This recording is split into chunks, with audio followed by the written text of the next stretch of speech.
الحمد لله وكفى وسلام على عباده الذين اصطفى أما بعد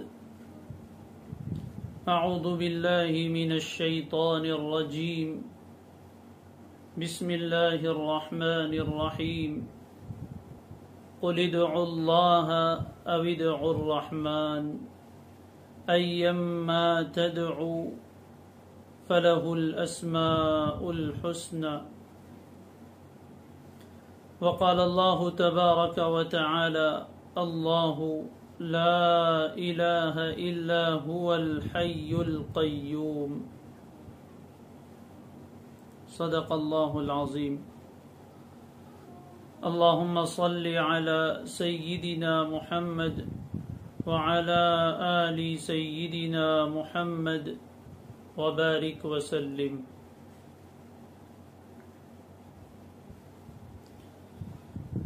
سلسلۃ شرح اسماء اللہ الحسنى،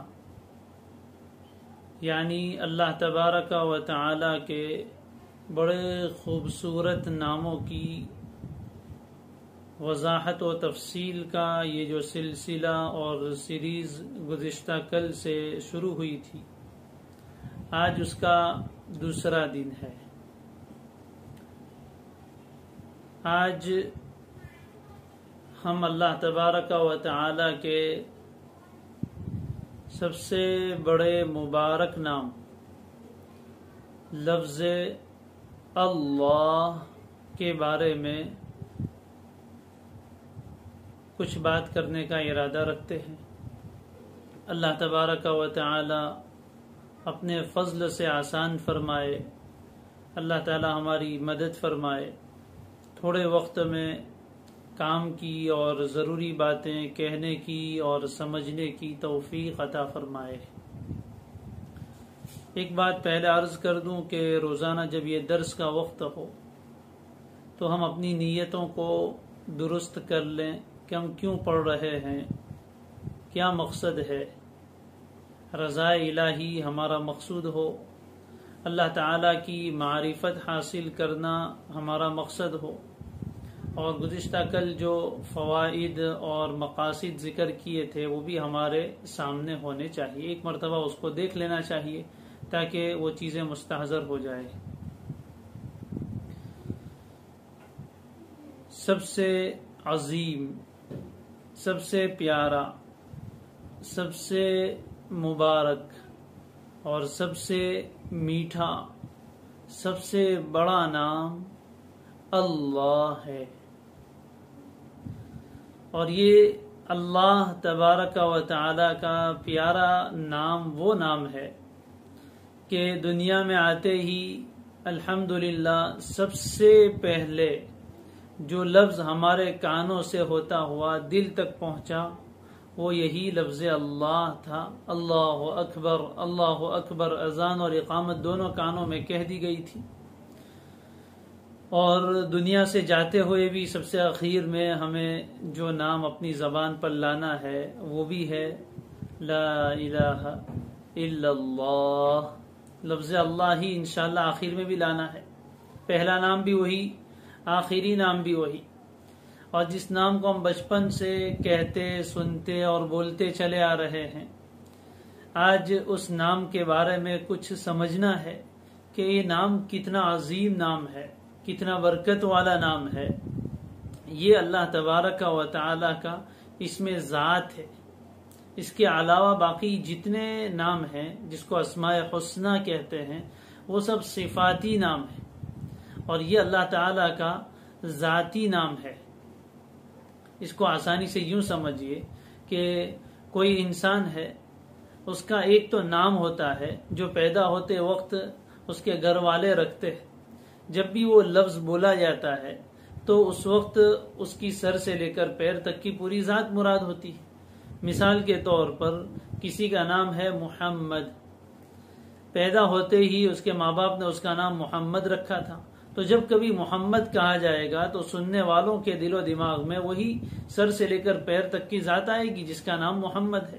جس کا نام زید ہے، زید بولیں گے تو وہی سمجھ میں آئے گا، تو اس کو کہیں گے اسم ذات۔ اور پھر یہی محمد، یہی زید آگے جا کر وہ حافظ بھی بن گیا، عالم بھی بن گیا، مفتی بھی بن گیا، اور قاضی بھی بن گیا، ڈاکٹر بھی بن گیا، انجینئر بھی بن گیا، وہ کوئی مشہور آرٹسٹ بھی بن گیا. تو جتنی چیزیں یہ آگے اس کے ساتھ لگتی چلی گئی، حافظ، عالم، مفتی، قاضی، ڈاکٹر وغیرہ جتنی صفات ہیں، یہ سب اس کی صفات ہیں، یہ سب اس کی خوبیاں ہیں جو اس کے ساتھ لگتی چلی گئی. تو ایک ذاتی نام ہوتا ہے اور ایک صفاتی نام ہوتا ہے. اللہ تبارک و تعالی کا ذاتی نام اللہ ہے، اور اس کے علاوہ جتنے نام ہیں وہ سب کے سب اللہ کے صفاتی نام ہے، یعنی اللہ تعالیٰ کے کمالات، اللہ تعالیٰ کی خوبیاں اور اللہ تعالیٰ کی صفات ہیں.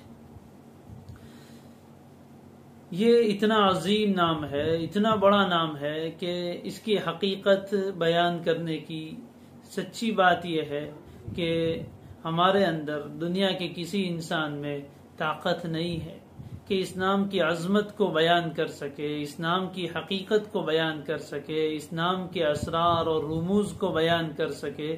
اس کی طاقت کسی میں نہیں ہے. تھوڑا بہت جو کچھ ہمیں معلوم ہوا ہے اس میں سے تھوڑا بہت کچھ آپ کے سامنے پیش کرنا چاہتا ہوں تاکہ اس نام کے ساتھ ہمیں عشق ہو جائے، اس نام کے ساتھ ہمیں محبت پیدا ہو جائے، اس نام کی عظمت دل میں آ جائے.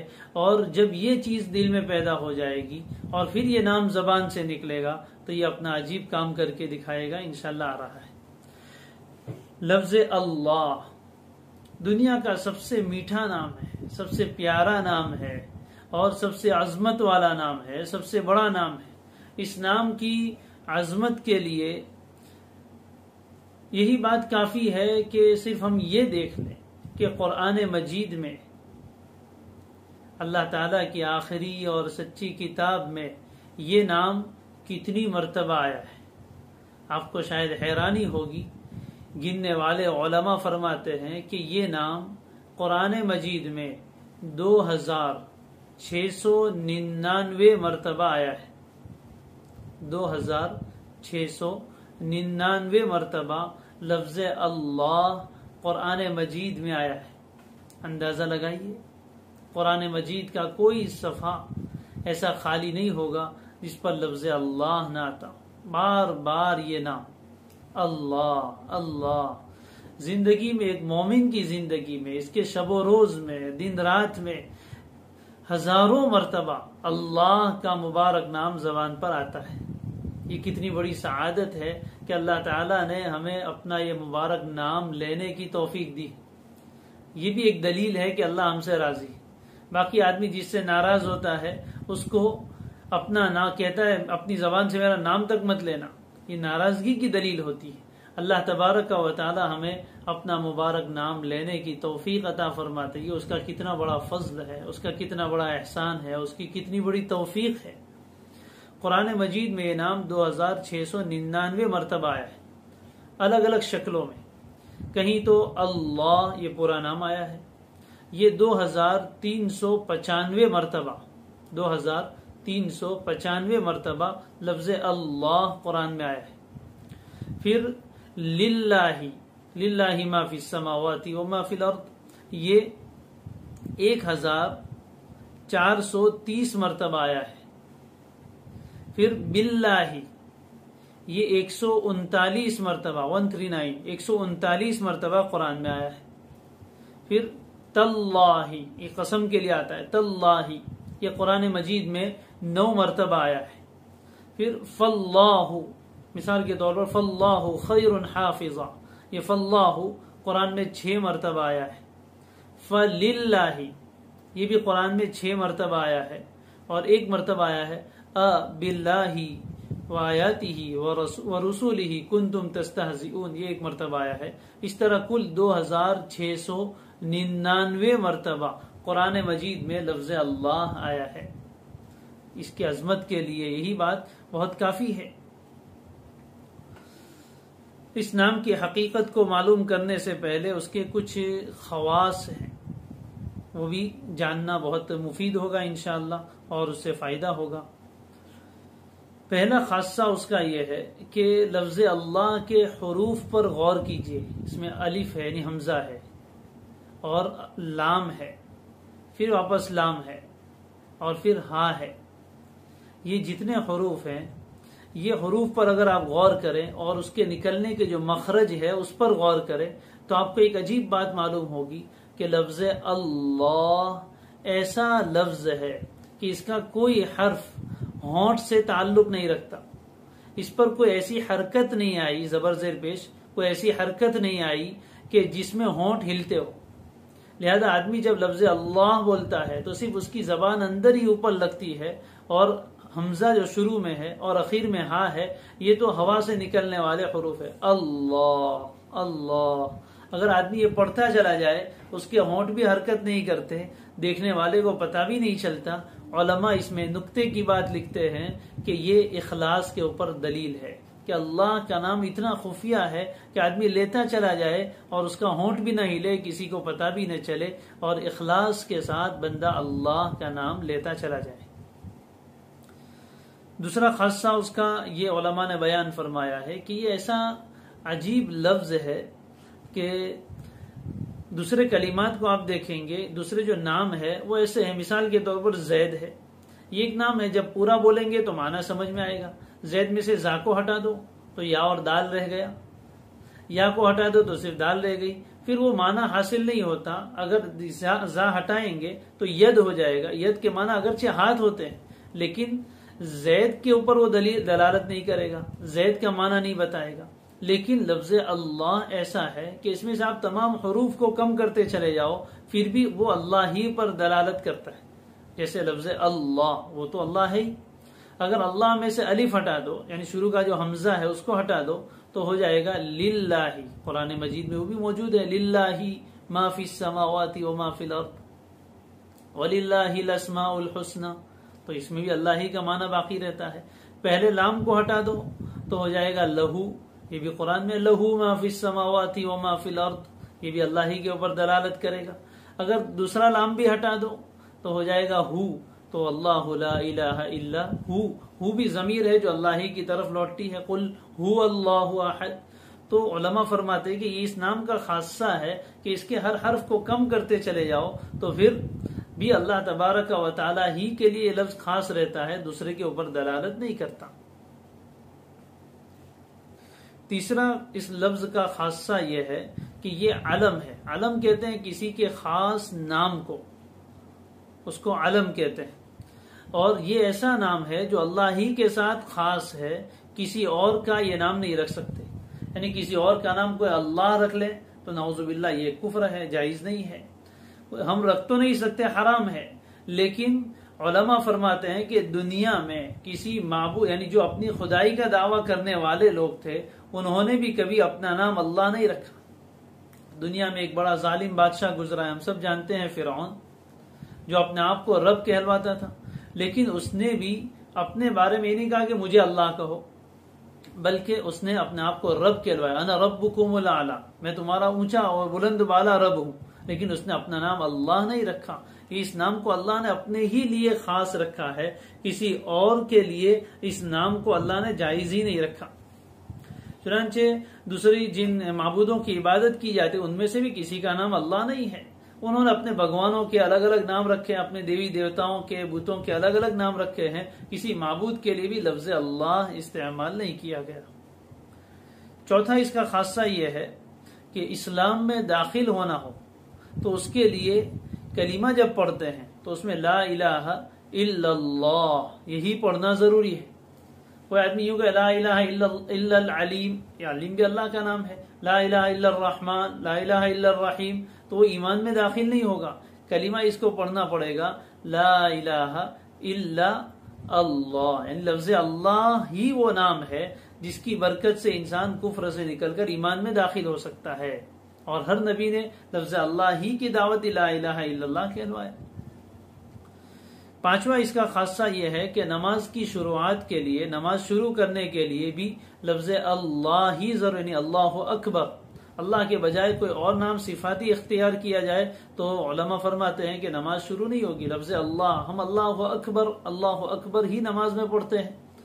تو لفظ اللہ کی یہ بھی خاصیت ہے کہ نماز میں بار بار لفظ اللہ کا تکرار ہے، بار بار اس کو دہرایا گیا ہے، اور یہ لفظ اتنا سنا ہے، اذان میں اللہ اکبر، نماز میں اللہ اکبر، اللہ ہی کا نام جگہ جگہ لیا جاتا ہے۔ تو یہ اس نام کے 5 خاصے ہیں۔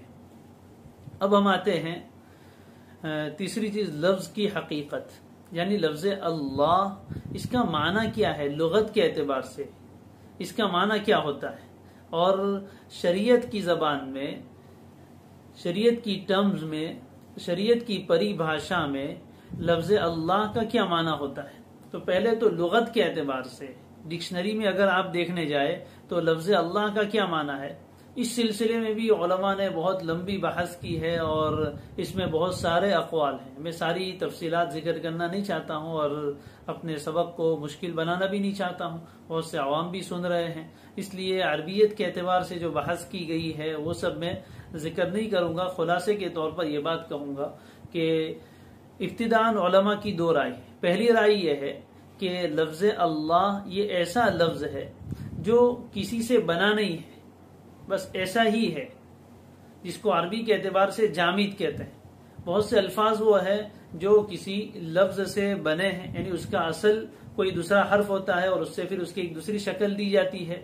تو علماء کی ایک جماعت یہ کہتی ہے کہ لفظ اللہ یہ جامد ہے، یعنی کسی سے بنا نہیں، ڈائریکٹلی یہ لفظ آیا ہے، اس لیے کوئی اس کے لیے مادہ تلاش کرنے کی ضرورت نہیں، اس کی اصل روٹ حروف کون سے ہیں وہ تلاش کرنے کی ضرورت نہیں ہے، بلکہ یوں کہا جائے گا کہ لفظ اللہ جامد ہے، یہ کسی سے بنا نہیں ہے، اللہ اللہ ہی ڈائریکٹ رکھا گیا ہے۔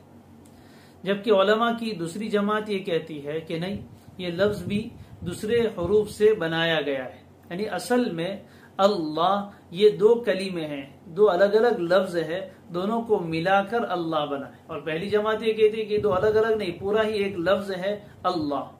اور دوسری جماعت کا کہنا یہ کہ اللہ اصل میں تھا الہ، الف اور لام اور اس کے بعد تھا الہ، یعنی اللہ اصل میں الہ تھا، اور پھر اس کے بعد اس میں تبدیلی ہوئی اور پہلا جو الف ہے جس کو حمزہ کہتے ہیں وہ گر گیا، لام کا لام میں ادغام ہو گیا تو اللہ بن گیا۔ یہ دوسرا قول ہے۔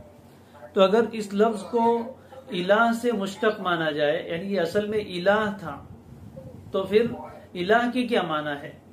عربی زبان میں الف یعنی حمزہ، لام اور ہا، اس کو کئی الگ الگ انداز میں پڑھا جاتا ہے۔ الہ یا لہو بھی پڑھتے ہیں، علیہ یا لہو بھی پڑھتے ہیں، معنی بدل جاتا ہے۔ پھر بعض حضرات کہتے ہیں کہ الہن یہ اصل میں ولاہن تھا، یعنی واو تھا شروع میں، واو کو حمزہ سے بدل دیا، یہ سب عربی کے قاعدے ہیں۔ تو اس اعتبار سے اس کا معنی کیا ہوتا ہے؟ تو اس معنی کے اعتبار سے 3 معنی علماء نے بیان فرمائے ہیں۔ پہلا معنی الہ یألہ کے ایک معنی آتے ہیں عبادت کرنا، بندگی کرنا۔ تو الہن کا معنی بمعنی مألوہ یعنی معبود کے معنی میں ہے، تو الہ کا معنی ہو گیا معبود۔ لا الہ الا اللہ یعنی کوئی معبود نہیں ہے اللہ کے سوا۔ تو الہ جو کلمے میں ہم پڑھتے ہیں لا الہ، تو الہ جو ہے اسی سے اللہ بھی بنا ہے، تو الہ کے معنی معبود۔ تو پہلا معنی کون سا ہے؟ اللہ یا لہو لیا جائے تو عبادت کا، اور اللہ کو اللہ اس لیے کہتے ہیں کہ وہ معبود ہے، اور اس کے شروع میں الف لام لگا دیا، تو اب یہ لفظ اللہ ہی کے ساتھ خاص ہو گیا، کسی اور کے لیے نہیں بولا جا سکتا۔ وَهُوَ الَّذِي فِي السَّمَاءِ إِلَٰهٌ وَفِي الْأَرْضِ إِلَٰهٌ، وہی اللہ ہے جو آسمان میں بھی معبود ہے اور زمین میں بھی معبود ہے، پہلا معنی۔ دوسرا معنی علماء بیان فرماتے علیہ یا الہ پڑھے تو اس کے معنی ایک ہوتے حیرانی کے، حیران ہو جانا، سرگرداں رہنا، اور کسی چیز میں بہت زیادہ تعجب کرنا۔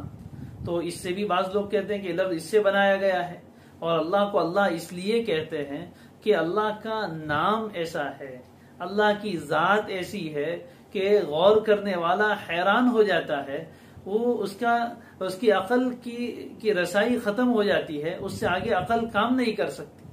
اس لیے اس کو الہن کہتے ہیں کہ اللہ وہ ذات ہے، اللہ کا نام وہ نام ہے کہ جس میں اس تمام لوگوں کی عقلیں حیران ہیں۔ لوگ پریشان ہو گئے کہ اللہ ہے کون، کیسا ہے، تو اس کی حقیقت کے معلوم کرنے میں لوگ حیران ہو گئے، اور اس لفظ کی حقیقت کے معلوم کرنے میں بھی لوگ اور علماء حیران ہیں۔ اور تیسرا معنی الہ کے اعتبار سے جو لیا گیا ہے وہ ہے فریفتگی، کسی پر فدا ہو جانا، کسی کی محبت میں انتہائی درجے کو پہنچ جانا، یہ تیسرا معنی ہے۔ یہ معنی بھی اللہ کو اللہ اس لیے کہتے ہیں کہ وہ دلوں کو فریفتہ کرنے والا ہے، وہ ذات ہی ایسی ہے کہ اس پر دل فریفتہ ہو جائے، اس پر دل فدا ہو جائے، اس کی محبت میں دل گم ہو جائے، فنا ہو جائے، اس کو کہتے ہیں الہ۔ اسی سے بعض لوگوں نے اللہ کا ایک ترجمہ ہندی میں کیا ہے۔ ہمارے بہت بڑے ایک بزرگ گزرے حضرت مولانا فضل رحمان گنج مراد آبادی، بہت بڑے اللہ والے تھے، حکیم الامت مولانا اشرف علی تھانوی رحمہ اللہ بھی ان کی خدمت میں جایا کرتے تھے، مستقل ان کی سوانح بھی چھپی ہے۔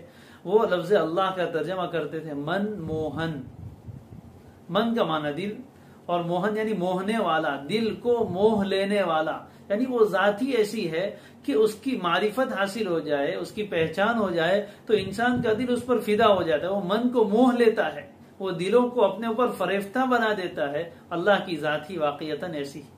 بہرحال 3 معنی ذکر کیے ہیں، اور علماء نے ایک نقطے کی بات یہ لکھی ہے کہ جو عوام الناس ہے وہ تو پہلا معنی یعنی عبادت کے اعتبار سے اللہ کے ساتھ ان کا تعلق ہے کہ وہ اللہ کی عبادت کرتے ہیں اور اللہ کو اپنا معبود مانتے ہیں۔ جو بڑے حکما اور فلاسفہ ہیں اور بہت بڑے بڑے اپنے آپ کو عقل مند کہنے والے ہیں، وہ دوسرے معنی کے اعتبار سے حیران ہے اللہ کی ذات کے بارے میں، اس کی صفات کے بارے میں اور اس کے نام کی حقیقت کے بارے میں۔ اور جو صوفیہ ہیں، اللہ تعالیٰ سے محبت کرنے والے، اللہ کے نیک بندے اور اولیاء ہیں، ان کو تیسرا معنی سے حصہ ملا، یعنی وہ اللہ کی ذات پر فریفتہ ہیں، وہ اللہ کی ذات کے عاشق ہیں اور وہ والہانہ محبت کرنے والے ہیں۔ اللہ تعالیٰ تینوں ناموں سے ہمیں حصہ عطا فرمائے۔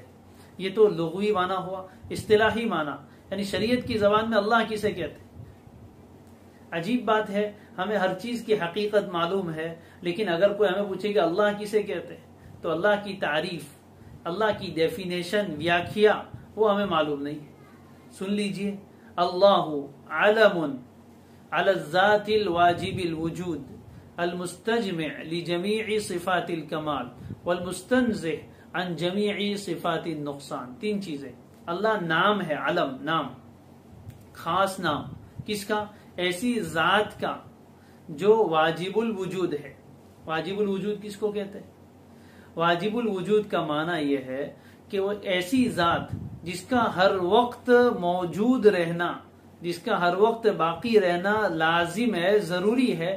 ایسا ممکن ہی نہیں، امپاسبل ہے کہ کوئی زمانہ، کوئی وقت، کوئی گھڑی ایسی تھی یا ہے یا آئے گی جس میں اللہ نہ رہے، ایسا نہیں ہو سکتا۔ اللہ کے علاوہ جتنی چیزیں ہیں وہ سب ممکن الوجود ہے، یعنی ہم سب ہیں، آسمان زمین جنت جہنم، جو فرشتے، جتنی چیزیں اللہ کے علاوہ ہے وہ سب کی سب ایسی ہے کہ پہلے نہیں تھی، پھر وجود میں آئی، اور ایک زمانہ آئے گا کہ ختم ہو جائے گی۔ یہ سب ممکن الوجود ہے، لیکن اللہ کی ذات ایسی ذات ہے جو واجب الوجود، یعنی ہر وقت کوئی زمانہ ایسا نہیں ہے جس میں اللہ نہیں تھے، ایسا نہیں ہو سکتا۔ وہ ابتدا سے پاک ہے، ازل سے ہے اور ابد تک، واجب الوجود، اور جس کا وجود اپنا ذاتی ہے، کسی کا دیا ہوا نہیں ہے، ایسی ذات کو اللہ کہتے ہیں۔ اسی لیے فارسی میں اللہ کا ترجمہ کرتے خدا، خدا یعنی خود آنے والا، یعنی کوئی اس کو لایا نہیں، وہ خود سے ہے، اور اس کے علاوہ جتنی چیزیں ہیں وہ سب کی سب کسی کی بنائی ہوئی یعنی مخلوق ہے، اور وہ خالق ہے، اس کو کوئی پیدا کرنے والا نہیں۔ تو اللہ نام ہے ایسی ذات کا جو واجب الوجود یعنی جس کا وجود اپنا ذاتی ہے اور جس کے وجود کی کوئی ابتدا نہیں، ابتدا یعنی ازل سے ہے اور ابد تک رہے گا، اس کو کہتے ہیں واجب الوجود۔ المستجمع لجمیع صفات الکمال، کمال کی جتنی صفات ہیں، جتنی خوبیاں ہیں، ان سب کو جمع کرنے والا، یعنی جتنے کمالات ہیں وہ سب اس میں موجود، اور جتنی نقصان اور کمی، کوتاہی اور عیوب ہیں، خامیاں ہیں، ان تمام سے جس کی ذات پاک ہو اس کو کہتے ہیں اللہ۔ تو اللہ نام ہے ایسی ذات کا جو واجب الوجود ہے۔ واجب الوجود میں 2 چیزیں، نمبر 1 جس کا وجود اپنا ذاتی ہے، یعنی کسی نے اس کو بنایا نہیں، وہ خود سے ہے، اور نمبر 2 جس کا وجود ازل سے ہے ابد تک، جس کی نہ کوئی ابتدا نہ کوئی انتہا، کوئی وقت ایسا نہیں جس میں اللہ تعالیٰ نہ ہو، ایسا نہیں ہو سکتا۔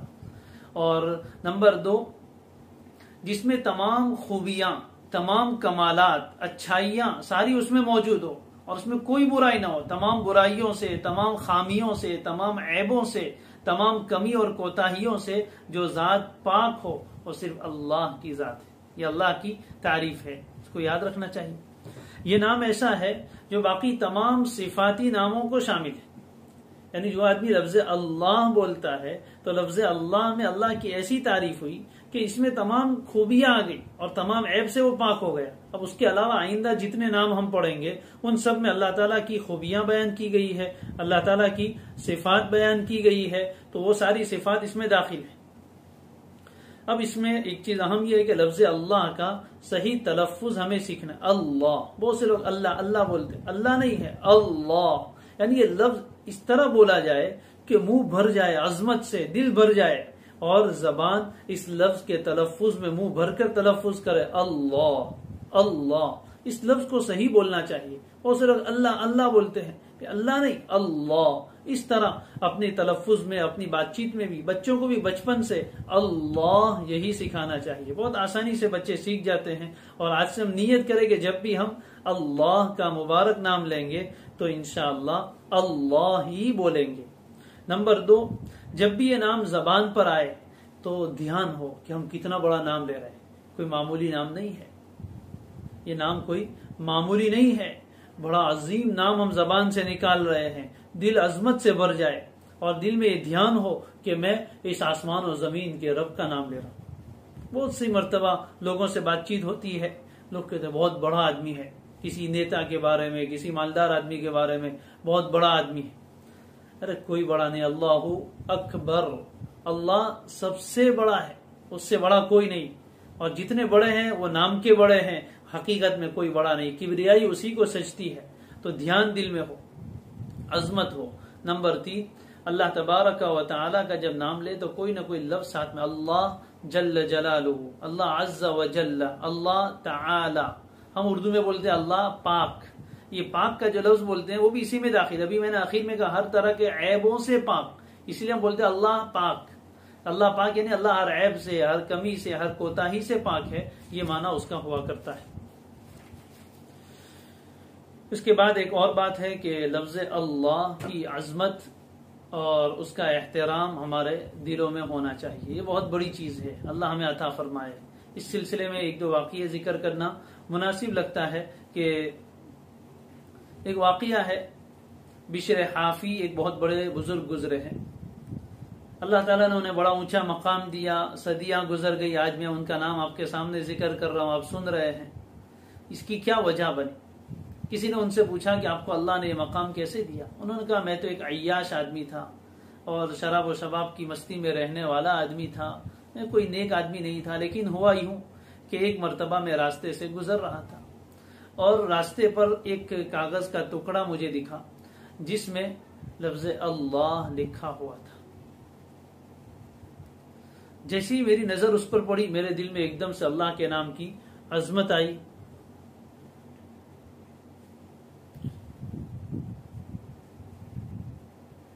جیسے ہی میری نظر پڑی تو میرے دل میں اللہ کے نام کی عظمت آئی اور میں نے محبت کے ساتھ اس کاغذ کے ٹکڑے کو اٹھا لیا۔ اس وقت وہ فرماتے میرے پاس صرف 2 یا 3 درہم تھے، یہی میری کل متاع تھی۔ میں نے اس کے ذریعے سے بہترین عطر خریدا اور اس کاغذ کے اوپر وہ عطر اور خوشبو لگائی اور میں نے اپنے گھر میں کسی جگہ اس کو رکھ دیا۔ رات کو میں نے خواب میں دیکھا کہ کوئی کہنے والا یہ کہہ رہا ہے کہ تو نے میرے نام کو کی عزت کی، اس کی عظمت کی، اس کو خوشبودار بنایا، ہم تیرے نام کی عزت بڑھائیں گے اور اس کو خوشبودار بنائیں گے کہ لوگ تیرا نام لیتے رہیں۔ چنانچہ آج تک ہم ان کا نام لے رہے ہیں۔ کیا ہوا؟ صرف اللہ کے نام کی عظمت، کاغذ پر لکھا ہوا ہے اس کی عظمت ہونی چاہیے، زبان پر آئے تو اس کی عظمت ہونی چاہیے، کوئی اللہ تعالیٰ کا نام لے لے تو اس کی عظمت ہمارے دل میں ہونی چاہیے، تاکہ جتنی اللہ کی عظمت دلوں میں ہوگی اتنا ہی انشاءاللہ اجر و ثواب بھی بڑھے گا، اللہ کے یہاں مقام و مرتبہ بھی بڑھے گا، اور جتنی اللہ کی عظمت ہمارے دلوں میں آئے گی اتنی ہی لوگوں کے دلوں میں اللہ ہماری عظمت ڈالیں گے۔ دوسرا ایک واقعہ بیان کروں، امام ربانی مجدد الفسانی رحمہ اللہ نے اپنا ایک واقعہ لکھا ہے کہ وہ ایک مرتبہ خطوط لکھ رہے تھے اللہ کے نام کے، اور لوگوں کو وہ نصیحت کی باتیں لکھ رہے تھے. اچانک انہیں استنجے کا تقاضا ہوا. اس زمانے میں سیاہی والے قلم ہوا کرتے تھے جس کو ناخن کے اوپر اس طرح صاف کرنا پڑتا تھا جب اس میں کچرا آ جاتا. حضرت فرماتے کہ میں نے اس طرح قلم صاف کیا اور سیاہی ناخن پر لگی رہ گئی تھی. میں استنجے کے لیے گیا, اپنی ضرورت کے لیے بیٹھ بھی گیا. اچانک میری نظر اپنے ناخن پر پڑی کہ جس پر سیاہی لگی ہوئی تھی. میں نے سوچا کہ بایاں ہاتھ ہے, استنجے میں یہ استعمال ہوگا, اگر میں اس کو رہنے دیتا ہوں اور اسی ہاتھ سے استنجا کر لوں گا تو اس پر جیسے ہی پانی گرے گا یہ سیاہی بہہ کر چلی جائے گی. اور یہ وہ سیاہی ہے جس سے میں اللہ کا نام لکھتا ہوں, جس سے میں نصیحت کی باتیں, قرآن و حدیث کی باتیں لکھتا ہوں. میں نے اپنے تقاضے کو دبایا, وہاں سے اٹھا اور ایک پاک جگہ پر جا کر اس کو دھو لیا. اللہ حضرت امام ربانی فرماتے اللہ نے میرے اوپر الہام کیا کہ تیرے اس عظمت کی وجہ سے تو نے میرے نام کی عظمت کی کہ جس چیز سے میرا نام لکھتا ہے اس کو استنجے میں آلودہ نہیں ہونے دیا, اس کی برکت سے میں نے تیری بخشش کر دی. اتنی بڑی چیز ہے, اس لیے اللہ تعالیٰ کے نام کی عظمت اپنے دلوں میں ہونی چاہیے. اس کے بعد ایک بحث اس میں یہ بھی ہے کہ اسم اعظم, ایک اللہ کے تو سارے نام اچھے ہیں لیکن ایک نام ہے سب سے بڑا, اسم اعظم اس کو کہتے ہیں, جس کے بارے میں حدیث شریف میں فرمایا گیا ہے کہ اللہ کا ایک نام ایسا ہے جو اعظم ہے, سب سے بڑا ہے. جب اس نام کے ذریعے سے اللہ سے دعا کی جاتی ہے تو اللہ تعالیٰ دعا کو قبول فرماتے ہیں. ابھی اسم اعظم کون سا ہے, اس سلسلے میں بہت لمبی بحث ہے. علامہ شوکانی نے 40 اقوال ذکر کیے ہیں, حافظ ابن حجر نے 14 اقوال ذکر کیے ہیں, لیکن راجح قول اور اکثر حضرات کے نزدیک, امام اعظم ابو حنیفہ رحمہ اللہ اور اکثر صوفیہ کے نزدیک لفظ اللہ یہی اسم اعظم ہے, یعنی یہی اللہ کا سب سے بڑا نام ہے. اس کے مستقل دلائل ہے, وقت نہیں ہے, لیکن حضرت جنید بغدادی رحمۃ اللہ علیہ فرماتے ہیں کہ لفظ اللہ ہی اسم اعظم ہے, لیکن اس کی ایک شرط ہے. وہ شرط یہ ہے کہ وہ اس طرح زبان سے نکلے کہ دل میں اللہ کے علاوہ کسی کا خیال نہ ہو, کسی کی عظمت نہ ہو, تب جا کر یہ اسم اعظم بنتا ہے. اس کی مثال علماء نے یہ دی ہے جیسے گولی, اس کا کام کیا ہے, بہت بڑا کام کر سکتی ہے, انسان کو مار سکتی ہے, لیکن یہ اس وقت مارے گی جب بندوق میں رکھ کر چلائی جائے. اگر کوئی آدمی ہاتھ سے گولی پھینک کر مارتا ہے تو تھوڑا سا زخم تو ہو سکتا ہے, سر پھوٹ سکتا ہے, لیکن آدمی مرتا نہیں ہے. اگر اس کو گلول میں لگا کر چلایا جائے تب بھی وہ اپنا وہ کام نہیں دکھائے گی. جب اس کو بندوق میں رکھ کر چلایا جائے گا تو پھر وہ اپنا وہ کام کرے گی جس کے لیے اس کو بنایا گیا ہے. اسی طرح ہماری زبان اور ہمارا دل یہ بندوق ہے اور لفظ اللہ اس سے نکلنے والی گولی. اگر صحیح سچی زبان سے سچے دل سے عظمت کے ساتھ اس نام کا تلفظ کیا جاتا ہے تو یہی اسم اعظم بن جاتا ہے. اور اگر جھوٹی زبان سے, گندے دل سے, بے دھیانی کے ساتھ, بغیر عظمت کے نام لیا جائے تو پھر اپنا وہ اثر نہیں دکھاتا جس کے لیے اس کو بنایا گیا ہے. اس لیے اصل مسئلہ اسم اعظم بنانے کا یہ ہے کہ دل میں عظمت ہو تو وہ نام اعظم بن جاتا ہے, اور دل میں عظمت نہ ہو تو پھر اس نام میں وہ تاثیر نہیں رہتی. اسی لیے بہت سی مرتبہ اللہ کے وہ نیک بندے جو اس نام کی عظمت کو اپنے دلوں میں بھرے رہتے ہیں, اس نام کو رٹے رہتے ہیں اور اللہ سے محبت کا دم بھرتے ہیں, ان کی زبان سے لفظ اللہ نکلتا ہے, دنیا بدل جاتی ہے, لوگوں کے دل پلٹ جاتے ہیں, دلوں کی کیفیت بدل جاتی ہے. اور یہی ہمارے جیسے لوگوں کی زبان سے جب نکلتا ہے تو خود اپنے دل پر بھی کبھی اثر نہیں ہوتا. اللہ تعالی ہمیں عظمت کے ساتھ, احترام کے ساتھ, محبت کے ساتھ اللہ کے نام کی عظمت کو سمجھتے ہوئے اس نام کو لینے کی توفیق دے. ابھی ہم نے سمجھ لیا کہ اللہ کتنا بڑا نام ہے اور ساری کائنات اسی پر باقی ہے, اس لیے اس نام کی عظمت ہمارے دلوں میں ہونی چاہیے. وقت ہو چکا ہے, اس نام کے بارے میں بھی کچھ باتیں باقی ہے, انشاءاللہ وہ کل کریں گے. چونکہ وقت کی تعین تھی, وقت تھوڑا اور بھی زیادہ ہو گیا ہے اور بات بڑی اہم ہے. اگر آج لے لی جائے گی تو پھر اس کی اہمیت کم ہو جائے گی. انشاءاللہ آئندہ کل لفظ اللہ کی کیا تاثیر ہے, اس کا اثر کیا ہوتا ہے, اس سلسلے میں کچھ باتیں انشاءاللہ ذکر کریں گے. اور اس نام کے اوپر ایمان لانے سے ہمارے اوپر کیا چیزیں واجب ہو جاتی ہے, ہمارے لیے کیا کرنا ضروری ہے, وہ بھی انشاءاللہ کل بیان کریں گے. اور اس کے بعد پھر آگے اللہ کے دوسرے نام بھی لیں گے. اللہ تعالی ہم سب کو توفیق عطا فرمائے. سبحان اللہ و بحمدہ, سبحانک اللہم و بحمدک, نشہد ان لا الہ الا انت ونستغفرک ونتوب الیک.